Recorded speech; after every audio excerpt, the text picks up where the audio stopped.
और आम जन से भी अपील करना चाहता हूँ, जो भी इस शख्स को देखे तो मैं उसको लगभग 50,000 के आसपास में इनाम दूंगा, जो भी उसको पकड़वाने में मेरी मदद करेगा।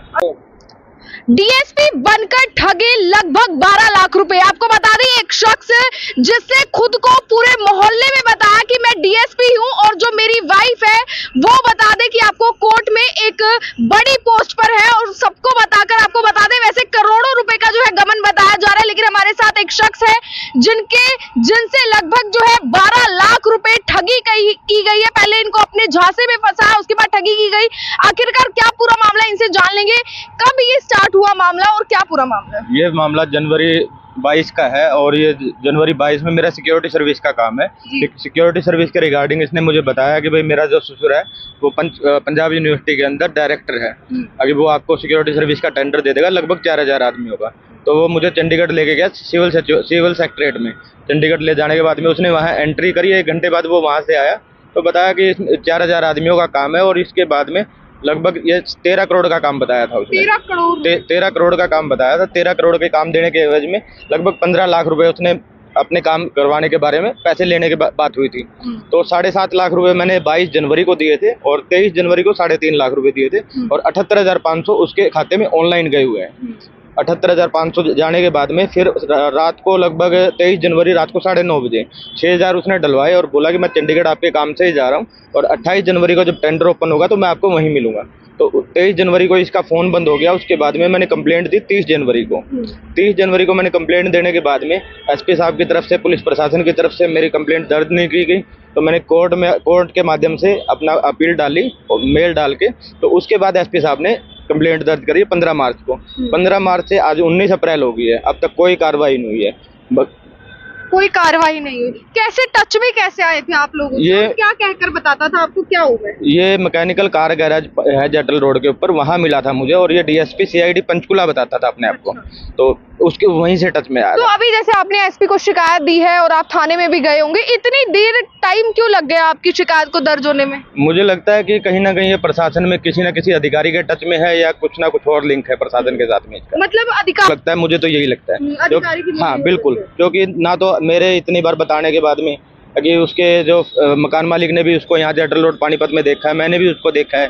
CIJ 2 में मैं ये बात बता चुका हूँ कि भैया वो पानीपत में घूम रहा है। उसके बाद CIJ वाले कहते हैं कि जब मिलेगा तो आपको बता देंगे। यही जवाब आ रहा है। एसपी साहब ने मुझे डायरेक्टली, जब मैं उनके पास लेके अभी मंगलवार को गया था उनसे टाइम लेके उनके ऑफिस में, तो उन्होंने मुझसे डायरेक्टली ये जवाब बोला कि भाई मुझसे पूछ के दिए थे। अच्छा। अब उनसे पूछ के मर्डर कोई करता है, उनसे पूछ के करता है, जब किसी के साथ कोई धोखाधड़ी होती है तो उनसे पूछ के करता है। अब जो हुआ है तो कम से कम एसपी साहब को उस पर एक्शन तो लेना चाहिए ना। तो फिर आपने आगे सीएम विंडो वगैरह पे कहीं शिकायत? मैंने हर एक जगह मैंने ADGP साहब को डाल रखी है, CM साहब को मेल डाल रखी है, IG साहब को व्हाट्सएप पे डाल रखा है। मैंने हर एक अधिकारी से जो पुलिस प्रशासन रिलेटेड है सबको बता रखा है, एक्शन कोई नहीं हो रहा। ये तो लगभग 15 लाख की बात कर रहे थे, ये ऐसे बोल, ये खुद के लिए ही मांग रहे थे कि आप पुलिस अधिकारियों को देंगे? नहीं, उसने खुद के लिए और अपने ससुर के लिए मांगे थे। उसने मांगे थे। फिर उसके बावजूद जब आपको पता चला कि आपके साथ धोखाधड़ी हो चुकी है, उस समय क्या पता चला? क्या मोबाइल स्विच ऑफ करके थे? मोबाइल स्विच ऑफ कर गया। उसके बाद में जब मैं उसके घर पे पहुंचा तो उसके घर पे जो अड़ोसी पड़ोसी थी, जहाँ वो रहता था मकान मालिक, सबको ये बता रखा है, 7 साल से वो वहाँ रह रहा था कि भाई मैं CID DSP पंचकुला, और वो वहाँ बन के लगभग जितने भी आसपास के अड़ोसी पड़ोसी उनके काम भी करवा रहा था। काम भी करवा रहा था। वो सच में है DSP पंचकुला? नहीं, सच में नहीं है। नहीं है बिल्कुल नहीं। तो वो काम कैसे हो रहे थे, कैसे काम वो तो अब ये तो पुलिस प्रशासन ही बता सकता है। अलग अलग आदमियों की गवाही हुई है, आईओ ने जब गवाही ली है तो अलग अलग आदमियों ने बयान दिए हैं कि हमारे 13-17 सेक्टर के अंदर काम हुए हैं, अलग अलग जगह पे पुलिस प्रशासन जींद में काम हुए हैं। पुलिस प्रशासन के अंदर कैसे काम हुआ? जैसे पुलिस प्रशासन ये अपना जींद के अंदर कोई केस था, उसमें उसने बेल करवा दी थी DSP जींद से बात करके। 13-17 में कोई केस था, वहाँ से उसको रिलीफ दिलवा दिया था। तो ऐसे इस तरीके के काम हुए। और भी जो आसपास के जैसे उनके जो मकान मालिक है उनके द्वारा भी ऐसे कोई केस बताए गए जिससे मतलब अचंभित हो गया कि मेरे जो अभी पुलिस प्रशासन और CIJ 2 तो कोई कार्रवाई कर नहीं रही है। मैं डेली की डेली अलग अलग स्रोत से, जहाँ से मुझे कुछ भी पता लग रहा है तो मैं वहाँ जाके अपनी इंक्वायरी कर रहा हूँ। तो एक है अपना मैकेनिकल कार गैरेज वाला, उससे 1.5 से 2.5 लाख के आसपास की बात है। जो दीपक रोहिला है उसने 1,30,000 रुपये बताए हैं, और एक ब्रास गांव करनाल के अंदर है, वहाँ लगभग 50 लाख के आसपास की बात की है, जो इसी आदमी सुमित आहूजा ने की है। मतलब ये 4 लोग आप लोग निकल कर आ रहे हैं जिनसे करोड़ों का गमन है। मतलब ऐसे तो कुछ और चेहरे होंगे जिनका पता भी नहीं है। हाँ, अगर उसकी फोटो आप लोग सर्कुलर करोगे तो जरूर और भी बहुत सारे लोग सामने आएंगे। एक बारी फोटो दिखा दे उस शख्स की जो कहता है कि मैं डीएसपी पंचकुला हूं, और आप मानेंगे नहीं 7 साल से वो अपने इलाके में जो पड़ोसी अड़ोसी है सबको बता रहा था कि मैं डीएसपी पंचकुला हूं, और 7 सालों से रह रहा था। और इनका कहना है कि उसके द्वारा कई काम भी करवाए गए हैं, यानी कि बेल दिलवा दी किसी को, या कोई पुलिस के जो है काम करवा दिए गए। तो कहीं ना कहीं लोगों को यकीन हो बैठा था कि ये सच में होगा, लेकिन वो फ्रॉड निकला है और करोड़ों का गमन करके गायब हो चुका है। लेकिन पुलिस, जहां आपको बता दें कि सेवा सुरक्षा सहयोग के नारे लगाती नहीं थकती, और ये जो आप देख पा रहे होंगे युवक है वो कब से धक्के खा रहा है। आपको बता दें कि जनवरी में इनके साथ ये बात हुई थी, और तब से अब जो है मार्च में जाकर कंप्लेंट दर्ज हुई, और दर्ज होने के लगभग 1 महीने बाद भी अभी तक कोई भी सुनवाई पुलिस के द्वारा नहीं की गई है।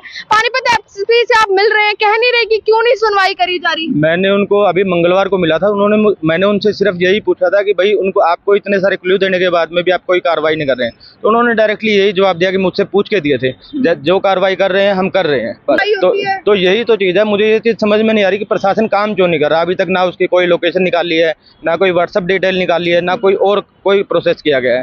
बाकायदा जो उसकी वाइफ है वो बेल लगा रही है, तो वो दोनों एक साथ फरार हुए थे, उसकी वाइफ और वो। अब उसकी वाइफ आई है तो कहीं ना कहीं पुलिस प्रशासन को उससे पूछताछ करनी चाहिए ना। पानीपत क्षेत्र के अंतर्गत 2 मंत्री भी हैं, मंत्रियों से मिले हैं आप? मैं मंत्री जी महिपाल डांडा जी से मिला था, उन्होंने एसपी साहब को फोन किया था, उसके बाद भी मेरा कोई ये कब की बात हो गई जब कॉल किया था? मैंने शनिवार को कॉल कराया था, जो पिछला शनिवार गया है, उसके बावजूद भी कोई कार्रवाई नहीं। तो देखिए कहीं ना कहीं ये जो कड़ी आकर रुकती है कि आखिरकार वो ऐसा कौन सा शख्स हो गया जिसमें पुलिस जो है कार्रवाई नहीं की जा रही। यहाँ पर इस शख्स की मैं फोटो दिखा दूं, ये फोटो जो है आप ये शख्स जो है देख पा रहे होंगे, जिसकी ये फोटो है, देखने में चाहे कितना ही भोला भाला हो, लेकिन चतुर चालाक और फ्रॉड बाजी जो है ये करता है। करोड़ों का गमन अभी तक बताया जा रहा है, और जबकि मामले अभी तक सिर्फ और सिर्फ 4 निकलकर सामने आया, जिसमें एक 50 लाख का, एक लगभग 15 लाख का, और कई लाखों के ऐसे केसेस हैं जिसको गमन करके जो है ये फरार हो चुका है।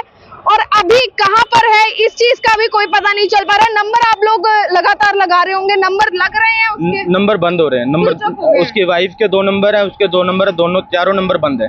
तो लोकेशन नहीं बोला ट्रेस करने के लिए कि आखिरी लोकेशन? मैं सब कुछ बोल चुका हूँ प्रशासन को। अभी तक प्रशासन ने मुझे सिर्फ दिलासा दिया है कि जैसे ही आएगा तो वो आपको बता, समय पे समय दिया। हाँ बस, इसके अलावा कुछ नहीं है। मैं अपनी तरफ से जो इंक्वायरी हो रही है वो मैं कर रहा हूँ, और आम जन से भी अपील करना चाहता हूँ, जो भी इस शख्स को देखे तो मैं उसको लगभग 50,000 के आसपास में इनाम दूंगा, जो भी उसको पकड़वाने में मेरी मदद करेगा। और यही अपील करूंगी, खबर को जितना ज्यादा हो सके शेयर जरूर करें।